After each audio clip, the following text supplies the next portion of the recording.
ভারতে পাঠিয়ে দিয়েছে।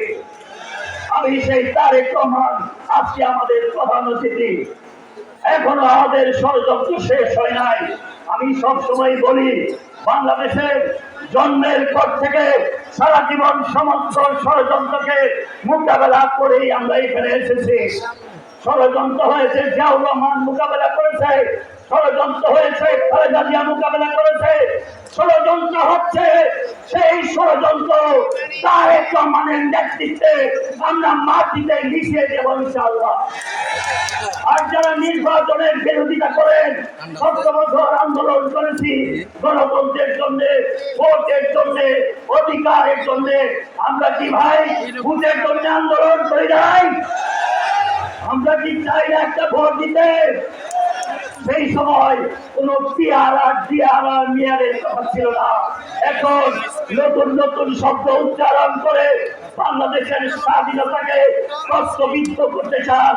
যারা স্বাধীনতায় বিশ্বাস করে নাই, তারা আবার দেশের ভালো কথা বলে, স্বাধীনতার কথা বলে, সেগুলি ভালো শোনায় না। আমি তাই আজকের এই সম্মেলনে দায়িত্বহীন ভাষায় প্রচার করতে চাই। এই সম্মেলনে আমি সিনিয়র যুগ্ম সাধারণ সম্পাদক, এইটা শুনতে শুনতে 12 বছরে আমি ক্লান্ত হয়ে গেছি। আমি এখন দ্বিতীয় অধিবেশনে আপনাদের কাছে এই সিনিয়র শব্দটা বাদ দিয়ে জুনিয়র সাধারণ সম্পাদক হতে চাই। আমি আপনাদের ভালোবাসা চাই। আমি চাই সামনে যে ষড়যন্ত্র আসছে, সেই ষড়যন্ত্র মোকাবেলা করে তারেক রহমানের নেতৃত্বে তারেক রহমানকে বাংলাদেশে ফিরে এনে আমরা আমাদের স্বপ্ন পূরণ করব। ঠিক আছে না ভাই? তারেক রহমান এগুলো আসছে না।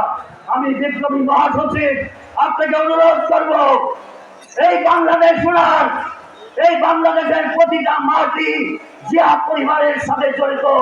বাংলাদেশের প্রতিটা ইঞ্চিতে জিয়াউর রহমান হাঁটতে হাঁটতে বড় হয়েছে।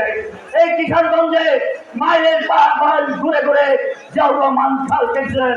আমাদের নেতা তারেক রহমান এসেছেন। আমাদের নেত্রী এই স্টেডিয়ামে 85 সনে 90-এ 4 বার এসেছেন। সুতরাং আমি মনে করি এই বাংলাদেশের পবিত্র মাটিতে 16 কোটি মানুষ চিত্তের কাকের মতো দাঁড়িয়ে আছে। কবে আসবে তারেক রহমান? আমরা সেই প্রতীক্ষায় আছি।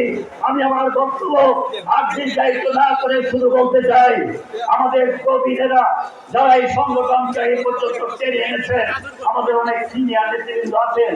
আমরা সময়ের স্বল্পতার কারণে সবাইকে সম্মান দিতে পারি নাই। এই জন্য আমি 18